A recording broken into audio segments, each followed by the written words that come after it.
आप देख रहे हैं A9 न्यूज, पल पल की खबर। महानगर मुरादाबाद के कटघर पीतल बस्ती स्थित महर्षि दयानंद टंकी वाले पार्क में गायत्री परिवार महायज्ञ शांतिकुंज हरिद्वार के द्वारा गायत्री परिवार शाखा पीतल बस्ती महिला मंडल के सहयोग से 12 अप्रैल से 16 अप्रैल 2023 तक 5 दिवसीय श्रीमद् प्रज्ञा पुराण कथा 24 कुंडीय गायत्री महायज्ञ का आयोजन बड़ी ही धूमधाम के साथ किया जा रहा है। 5 दिवसीय गायत्री महायज्ञ तीसरे दिवस भी जारी रहा। गायत्री महायज्ञ में मां गायत्री का आशीर्वाद प्राप्त कर धर्म लाभ अर्जित करने के लिए बड़ी संख्या में श्रद्धालु पहुंच रहे हैं। गायत्री यज्ञ के तीसरे दिवस संतों द्वारा प्रवचन देते हुए कहा गया कि बच्चों को संस्कारवान बनाएं, उनको सनातन धर्म का महत्व बताएं। साथ ही कहा गया कि अंशु दुख की मुख्य भाषा है। जब भी हमारे भीतर पीड़ा असहनीय हो जाती है तो उसकी प्रक्रिया में हमारी आंखों में आंसू बहने लगते हैं। तब मन का दुख रूपी बेकार आंखों के माध्यम से फूट पड़ता है। आंसुओं का हमारे मनोभाव से सीधा संबंध है, कभी खुशी में तो कभी दुख में।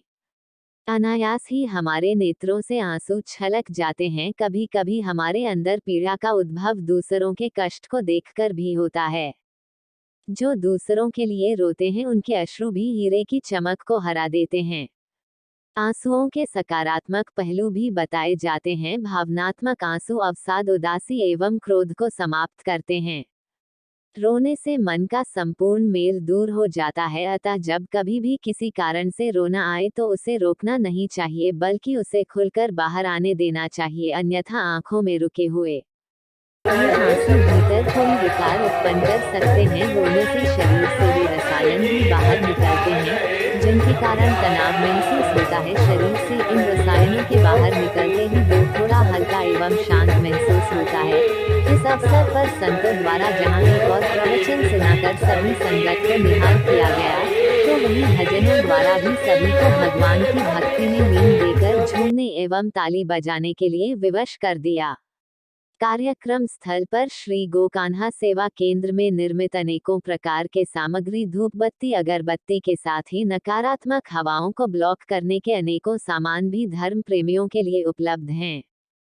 कार्यक्रम को सफल बनाने में मुख्य रूप से महेश चंद्र शर्मा, सुभाष चंद्र शर्मा, निशांत शर्मा, सरला राठौर, रमेश चंद्र गुप्ता, LP सिंह, रमेश कुमार वर्मा, न्यूटू राठौर, राजू, आशा यादव, सुनीता ठाकुर, गायत्री शर्मा, सुनीता शर्मा, पुष्पा गुप्ता आदि सहित बड़ी संख्या में गायत्री परिवार शाखा पीतल नगरी से जुड़े श्रद्धालुओं ने अपना पूर्ण सहयोग दिया। कार्यक्रम के बारे में जानकारी देते हुए बताया गया, गायत्री परिवार पीतल नगरी शाखा द्वारा 26 जनवरी बसंत पंचमी के दिन से अखंड ज्योति का आरंभ किया गया, जो कि टोटल 76 परिवारों के अंदर घूमी है, एक एक दिन रुकी है। तत्पश्चात 12 जिसका समापन करने का एक अनुष्ठान शुरू किया गया है, जो कि अभी 12 अप्रैल को शुरू किया गया है, 16 अप्रैल तक चलेगा। आज इसका तृतीय दिवस है। इसके पश्चात कल 15 अप्रैल 2023 को शाम को 2400 दीपक के साथ एक महादीपक किया जाएगा। उसके बाद 16 अप्रैल को सुबह 9 बजे से महायज्ञ किया जाएगा 24 कुंडीय।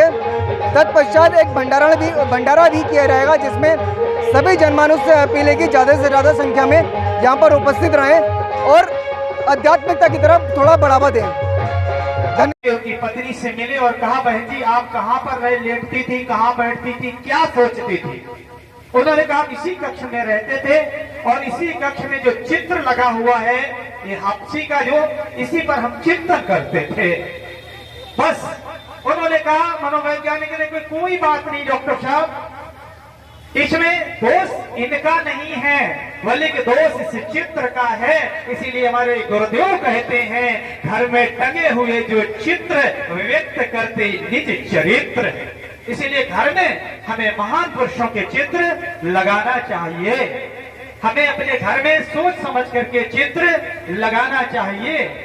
ढेरों आपको कथाएं मिल जाएंगी, जैसे भगवान रामचंद्र जी माता कौशल्या के गर्भ में आए थे तो वशिष्ठ जी उनके घर में जाते थे और वेद पुराण शास्त्र उपनिषद की कथा सुनाते थे। घर में पूजा पाठ का माहौल बनाया गया था, मंदिर जैसा वातावरण घर में बनाया गया था, महापुरुषों की जीवनियों से घर को सजाया गया था। रामायण में चौपाई मिलती है, मंदिर में सब राजे रानी शोभाशील रूप की खानी। मंदिर जैसा वातावरण बनाया गया था। मदालसा को आप जीवन में अगर उनके जीवन चरित्र को पढ़े तो उनके जीवन से सीखने को मिलता है कि मदालसा के जो 3 पुत्र हुए थे वो तीनों पुत्र जन्म होने के बाद सन्यासी बन गए थे।